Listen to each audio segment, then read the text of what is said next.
Hello, friends. How are you? How was your weekend? Did you do anything exciting? Do anything interesting? I had. Uh, what did I do this weekend? I feel like I had some excitement. Oh, I got my new amp. I bought a Fender Rumble 500, and it came Saturday, and so that was exciting.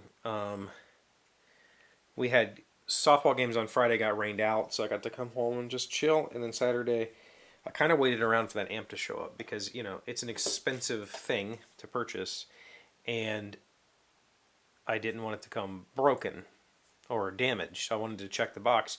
And so I saw the FedEx truck pull up, and I watched the guy unload and load and put it on my porch. And he actually had a helper who helped him get it up on his shoulder. And when he came to my porch, he was very gentle. He was very gentle with it. So the amp came, and it's fantastic. And it got me thinking. The top of the amp. So this amp cabinet is basically I'll use it as a side table. I used my old. Well, I didn't really use the old amp as a side. I kind of did, but I had it on a kickback stand. This I'm not going to build a kickback stand for. It's plenty loud. I'm not worried about bass getting soaked up by the floor. But it's at the right height to be basically a little side table. Not that I put a bunch of stuff there, but I do have my Kindle, which has all of my charts in it. And I have whatever book I'm reading, I'll tend to set there.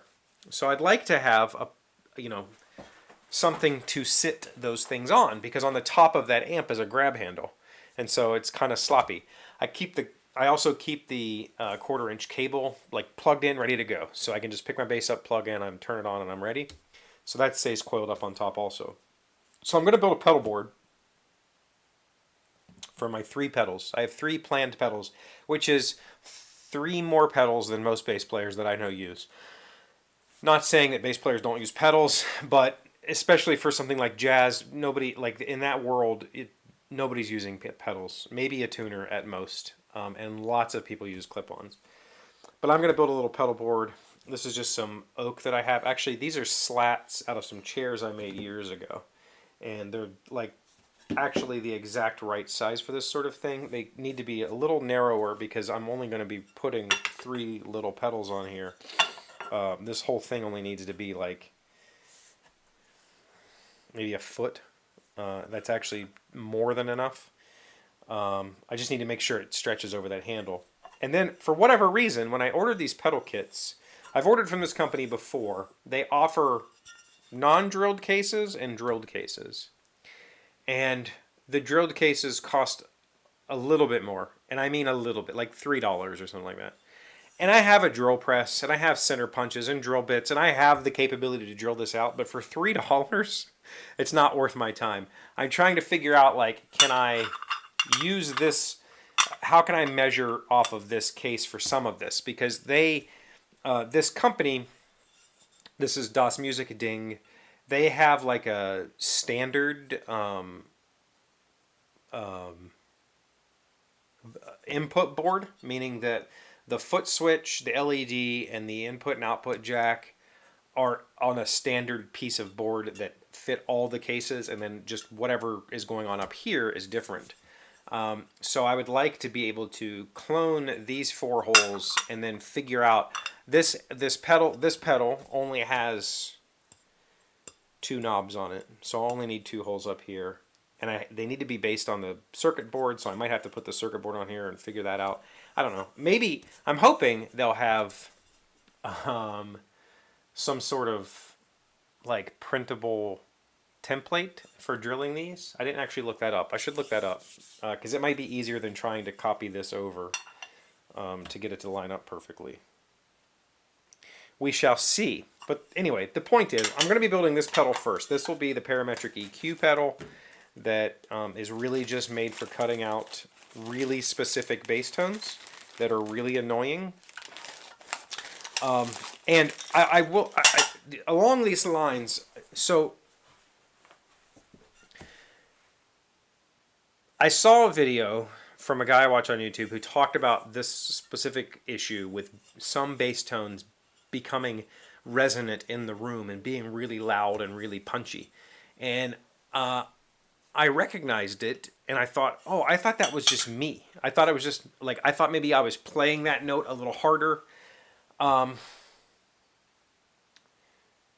I didn't understand that it wasn't my technique. This past week, when I went to rehearsal,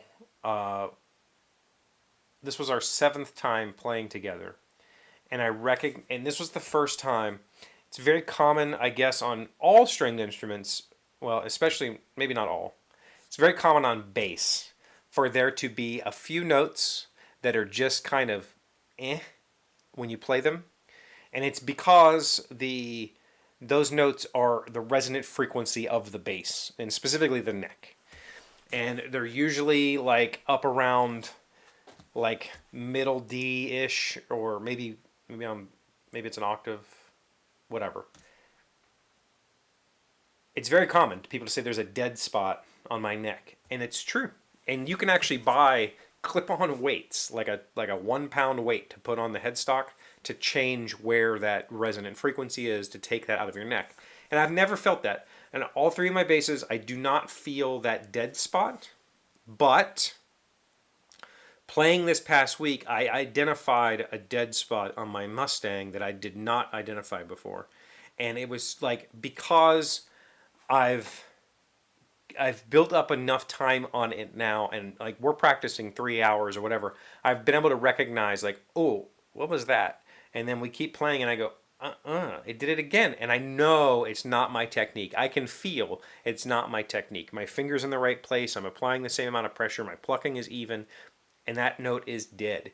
And so I've identified that. And I didn't know, I thought some of it was just kind of like one of those situations where when you're really elite at something, you notice all the little things that other people don't notice. And I thought that was just the case for things like that until it happened to me. And I was like, oh, now I get it. And as an audience member, would you notice? Probably not, because you're not listening solely to the bass frequency. Like, I'm obviously not, because I'm in the room with a accompaniment, but I'm focusing on my bass note, and I can feel that tone dying, or that note dying. I thought that was really interesting. Just like the boomy note, where I felt like, oh, did I really pluck that hard? Or, oh, I thought I muted that, and the note's still ringing because the room is ringing. I thought that was very strange. My ear had never picked up on it before.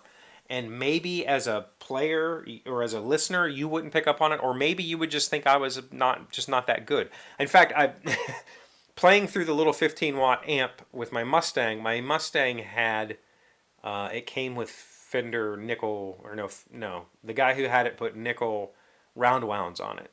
And playing with that amp fully cranked so I could get the most out of it I could get, you could hear all the string scraping. If you ever heard a guitar just when you move your fingers on it. And I hated it. And I bought flats for my Mustang. I put flats on it. Best choice ever. Sounds absolutely fantastic with flats on it. But not only that, it gets rid of that noise. And I played, and I was telling my band leader about it, and he was like, oh, he's like, can I touch him? And I'm like, yeah. And he's like, oh, I just thought you were like a bad player. I thought you just hadn't learned yet because you were new to the bass, and it was just a technique thing.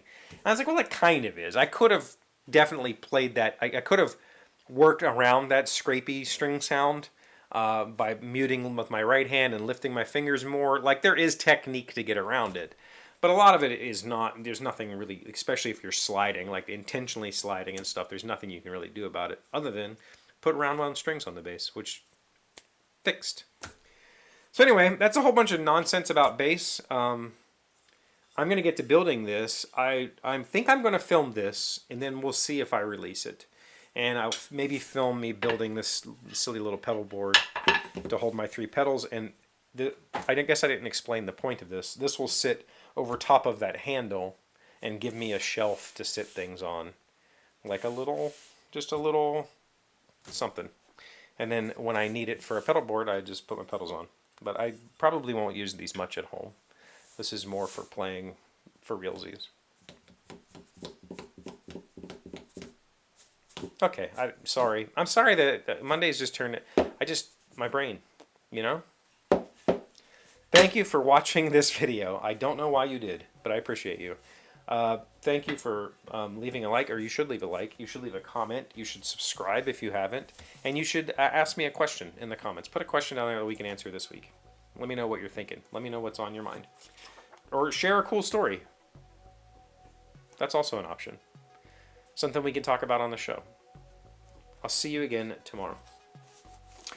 Today's 1,000 plus little things happy, successful people do differently. We are learning 30 lessons for finding strength in hard times. We are on number 22, the best number, my number. You are only competing against yourself. When you catch yourself comparing yourself to a colleague, neighbor, friend, or someone famous, stop. Realize that you are different with different strengths these other people don't possess.